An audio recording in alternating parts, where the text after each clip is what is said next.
नमस्कार दोस्तों, बहुत बहुत स्वागत है आप सभी का हमारी 2 मिनट स्टोरी में। दोस्तों आज फिर एक नई कहानी लेके आई हूँ। आज की कहानी बहुत ही मार्मिक है। आप लोग प्लीज़ पूरी कहानी सुनिएगा और बताइएगा कि ये कहानी कैसी लगी। मेरे दिल को छू गई ये कहानी और मैं बरबस रो पड़ी। आज की कहानी आप लोग सुनिए। ये कहानी एक धर्मपत्नी की विदाई की है। आप सभी लोग जानते हैं कि जोड़े ऊपर से बना के आते हैं और शादी होती है, पूरी लाइफ पति पत्नी साथ चलते हैं। तो एक पत्नी की जब अंतिम विदाई होती है, पत्नी है तो दुनिया में सब कुछ है। राजा की तरह जीने और आज दुनिया में अपना सिर ऊंचा रखने के लिए अपने पत्नी को प्लीज धन्यवाद कीजिए। आपकी सुविधा असुविधा, आपके बिना कारण के क्रोध को संभालती है। आपके सुख में सुखी होती है और दुख में दुखी होती है। आप रविवार को देर तक बिस्तर पर पड़े रहते हैं, लेकिन इसका कोई रविवार या त्योहार नहीं होता। चाय लाओ, पानी लाओ, खाना लाओ, ऐसा करो वैसा करो। कब अक्ल आएगी तुम्हें? तुम्हारे पास कोई बुद्धि नहीं है, तुम नासमझ हो। तमाम तरह की बातें उससे करते हैं, लेकिन आप ये भूल जाते हैं कि आप केवल उसी के कारण तो जीवित हैं, वरना दुनिया में आपको कोई भी नहीं पूछेगा। अब जरा इस स्थिति की कल्पना कीजिए कि पत्नी नहीं है तो जीवन कैसा है। एक दिन पत्नी अचानक रात को गुजर जाती है। घर में रोने की आवाज आती है। पत्नी का अंतिम दर्शन करने के लिए सब लोग आ रहे होते हैं। उस वक्त पत्नी की आत्मा जाते जाते क्या कह रही है, आप लोग सुनिए। मैं अभी जा रही हूँ, अब फिर कभी नहीं मिलूंगी, तो मैं जा रही हूँ। जिस दिन शादी के फेरे लिए थे उस वक्त साथ साथ जिएंगे ऐसा वचन दिया था, पर अचानक अकेले जाना पड़ा। ये मुझको पता नहीं था। मुझे जाने दो। अपने आंगन में अपना शरीर छोड़कर जा रही हूँ। बहुत दर्द हो रहा है मुझे, लेकिन मैं मजबूर हूँ। अब मैं जा रही हूँ। मेरा मन नहीं मान रहा था। बेटा और बहू रो रहे हैं, देखो। मैं ऐसा नहीं देख सकती और उनको दिलासा भी नहीं दे सकती। पोता बा बा बा बा करके रो रहा, उसे शांत करो। बिल्कुल ध्यान नहीं दे रहे हैं। हाँ, और आप भी मन मजबूत करके रखना, ढीले ना होना। मुझे जाने दीजिए।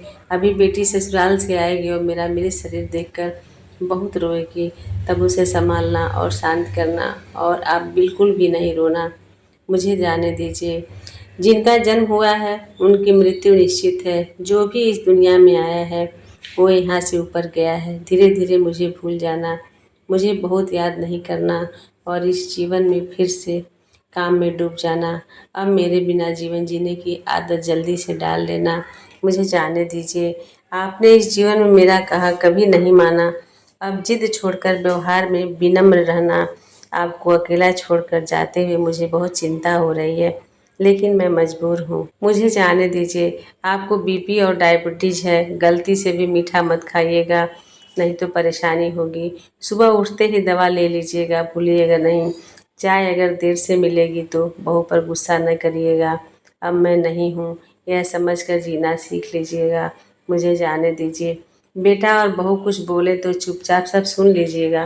कभी गुस्सा नहीं करिएगा, हमेशा मुस्कुराते रहिएगा, कभी उदास ना होइएगा। मुझे जाने दीजिए। अपने बेटे के साथ खेलना शुरू कर दीजिएगा। अपने दोस्तों के साथ समय बिताइएगा। अब थोड़ा थोड़ा धार्मिक जीवन भी जीना शुरू कर दीजिए, ताकि जीवन को संयमित किया जा सके। अगर मेरी याद आए तो चुपचाप रो लेना, लेकिन कभी कमज़ोर नहीं होना। मुझे जाने दीजिए। मेरा रुमाल कहाँ है, मेरी चाबी कहाँ है? अब ऐसे चिल्लाना नहीं। सब कुछ ध्यान रखने की और याद करने की आदत डालना। सुबह और शाम नियमित रूप से दवा ले लेना। अगर बहू भूल जाए तो सामने से याद कर लेना। जो भी खाने को मिले प्यार से खा लेना और गुस्सा नहीं करना। मेरी अनुपस्थिति खलेगी पर कमज़ोर नहीं होना। मुझे जाने दीजिए। बुढ़ापे की छड़ी भूलना नहीं, धीरे धीरे चलना। यदि बीमार हो गए और बिस्तर में लेट गए तो किसी भी सेवा का उम्मीद नहीं करना। शाम को बिस्तर पर जाने से पहले एक लोटा पानी मांग लेना। प्यास लगे तभी पी लेना। अगर आपको रात को उठना पड़े तो अंधेरे में कुछ लगे नहीं, इसका ध्यान रखना। मुझे जाने दीजिए।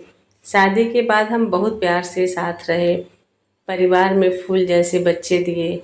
अब उस फूलों की सुगंध मुझे नहीं मिलेगी। मुझे जाने दीजिए। उठिए, सुबह हो गई, अब ऐसा कोई नहीं कहेगा। अब अपने आप उठने की आदत डाल दीजिएगा, प्रतीक्षा नहीं कीजिएगा। मुझे जाने दीजिए। और हाँ, एक बात मैंने आपसे छुपाई है, मुझे माफ़ कर दीजिएगा। आपको बिना बताए बाजू की पोस्ट ऑफिस में बचत खाता खुलवाकर 14 लाख रुपए जमा किए हैं। मेरी दादी ने सिखाया था, एक एक रुपया जमा करके कोने में रख दिया करना, फिर उससे ढेर सारे पैसे हो जाते हैं और उसको इकट्ठा करके जमा कर देना। इसमें से आप 5-5 लाख रुपए बहू बेटों को दे दीजिएगा। अपने खाते में भी 4 लाख रुपया रखिएगा। मुझे जाने दीजिए। भगवान की भक्ति और पूजा करना नहीं भूलिएगा।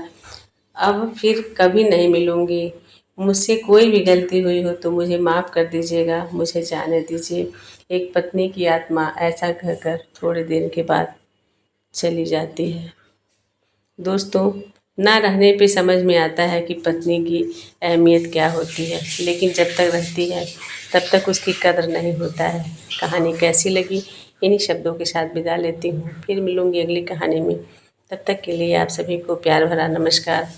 और आप लोगों से आग्रह है कि आप लोग प्लीज़ हमारे चैनल को सपोर्ट कीजिए और चैनल सब्सक्राइब कीजिए। एक बार फिर से आप सभी को प्यार भरा नमस्कार। धन्यवाद।